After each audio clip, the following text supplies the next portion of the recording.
Counterintelligence state. Counterintelligence state, sometimes also called intelligence state, securocracy or spookocracy, is a state where the state security service penetrates and permeates all societal institutions, including the military. The term has been applied by historians and political commentators to the former Soviet Union, the former German Democratic Republic, Cuba after the 1959 revolution, Iraq under Saddam Hussein, China, and post-Soviet Russia under Vladimir Putin, especially since 2012. According to one definition, the counterintelligence state is characterized by the presence of a large, elite force acting as a watchdog of a security defined as broadly that the state must maintain. Soviet Union. There was a massive security apparatus in the Soviet Union to prevent any opposition, and every facet of daily life fell into the KGB domain.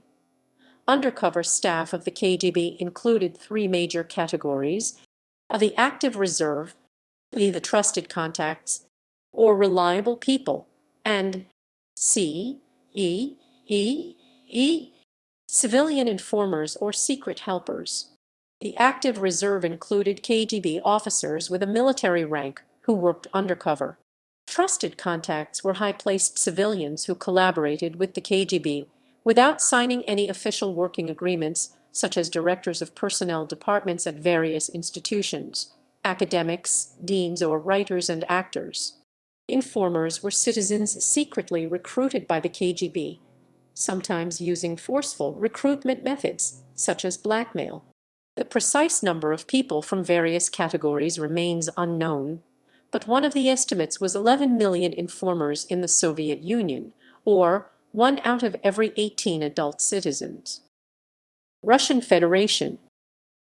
A law on foreign intelligence adopted in August 1992 provided conditions for penetration by former KGB officers to all levels of the government and economy, since it stipulated that career personnel may occupy positions in ministries, departments, establishments, enterprises, and organizations in accordance with the requirements of this law without compromising their.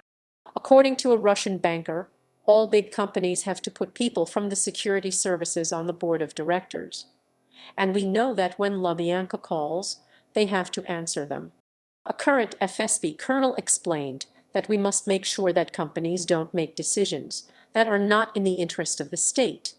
Olga Krishtanovskaya, director of the Moscow-based Center for the Study of Elites, has found in the beginning of the 2000s that up to 78% of 1016 leading political figures in post-Soviet Russia have served previously in organizations affiliated with the KGB or FSB.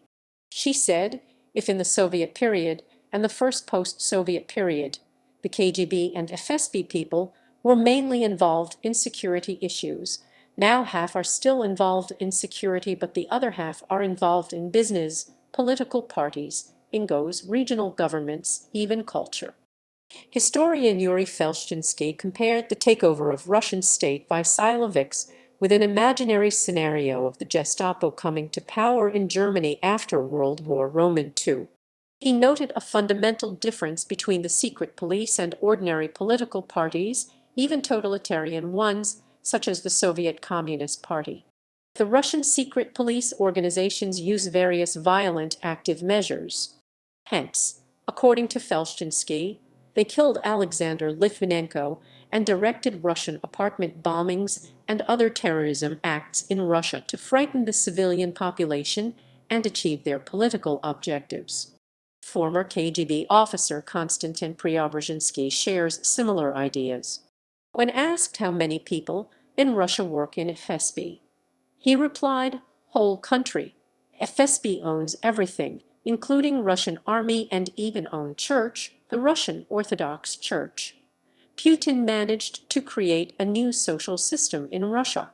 Vladimir Putin's Russia is a new phenomenon in Europe, a state defined and dominated by former and active duty security and intelligence officers.